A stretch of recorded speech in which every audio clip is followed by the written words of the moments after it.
नाज़रीन ग्रामी अस्सलामु अलैकुम वरहमतुल्लाहि वबरकातुहू। उम्मीद करते हैं कि आप तमामी हज़रात बख़ैर व आफ़ियत होंगे। आज जो हमारा मसला है वो ये है कि हम जब क़ज़ा नमाज़ पढ़ते हैं तो वो किस तरह अदा करनी चाहिए और क़ज़ा नमाज़ में हमें क्या क्या पढ़ना है।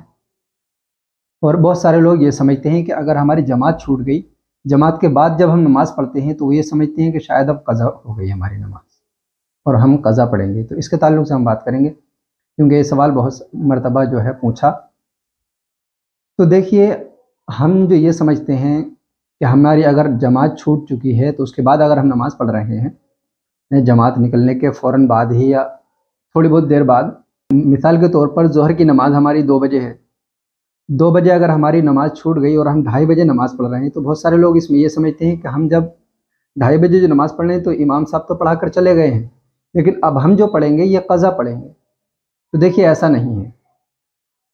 क़ज़ा नमाज जब पढ़ी जाएगी जब आपका जो है ज़ोहर का वक्त बिल्कुल ख़त्म हो गया, यानी आज का जो वक्त ज़ोहर था, तो अगर वो मुकम्मल ख़त्म हो चुका है, उसके बाद अगर हम असर के वक्त में या और किसी वक्त में अगर वो नमाज़ पढ़ रहे हैं या दूसरे दिन को ज़ोहर के वक्त में पढ़ रहे हैं, तब हम क़ज़ा पढ़ेंगे। और क़ज़ा जब पढ़ेंगे तो सिर्फ़ 4 रकात नमाज फ़र्ज़ पढ़ेंगे।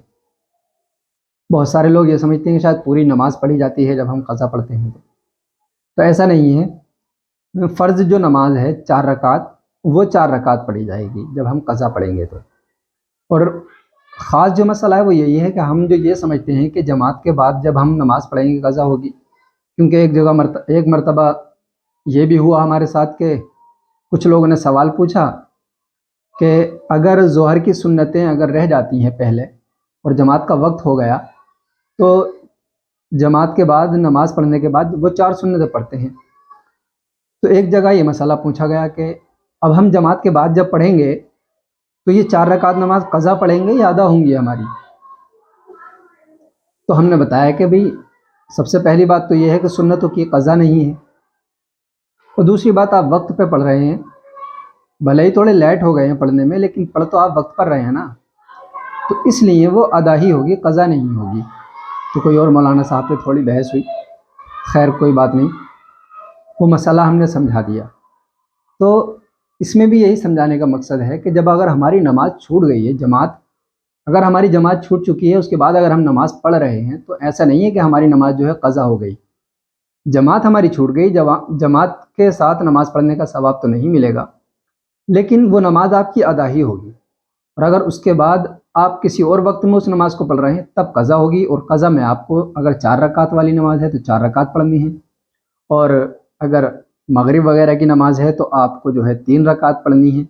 अब रही इशा की बात, तो इशा में थोड़ा यह है कि उसके अंदर जो 3 वित्र हैं वो वाजिब हैं। तो इशा के जो अगर आपकी नमाज क़ज़ा हुई है तो उसमें जो है आपको 4 रकात नमाज फ़र्ज़ पढ़नी है, और जो आपके 3 वित्र हैं, क्योंकि वो वाजिब हैं और वाजिब की भी जो है क़ज़ा है, तो वो 3 वित्र भी आपको पढ़ना है। इशा में ये आपको ख़याल रखना है। और रही बात फ़जर की, तो वैसे तो यही है कि नमाज क़ज़ा जब पढ़ेंगे तो आप सिर्फ फ़र्ज़ पढ़ेंगे, फ़र्ज़ों की जो है क़ज़ा है। लेकिन नमाज फ़जर की जो 2 सुन्नतें हैं, उसके ताल्लुक़ से बहुत सारी फ़ज़ीलतें बयान की गई हदीस मुबारक में। यहाँ तक कि उसके ताल्लुक़ से आता है कि अगर आपको घोड़ों की टापों के नीचे भी इतना वक्त मिले कि आप 2 रकात नमाज़ पढ़ सकते हैं, तो फ़जर की अगर सुन्नतें हैं आपकी, तो वो सुन्नतें वहाँ भी पढ़ लें। इसके ताल्लुक़ से यहाँ तक बताया गया है। तो अगर आप क़ज़ा फ़जर की पढ़ रहे हैं तो आप जो है 2 रकात वो वाली सुन्नतें भी पढ़ लें, बेहतर है। वो अल्लाह की मर्ज़ी, वो आपकी जो है कबूल हो, या अगर कबूल नहीं भी होगी तो कम से कम आपके वो नफल तो हो ही जाएंगे। तो इसका ख़याल रखें। और ऐसा नहीं है कि आप उसी वक्त अगर नमाज़ पढ़ रहे हैं तो आपकी क़ज़ा होगी, बल्कि आप अगर वक्त पर नमाज़ पढ़ रहे हैं तो आपकी अदा होगी।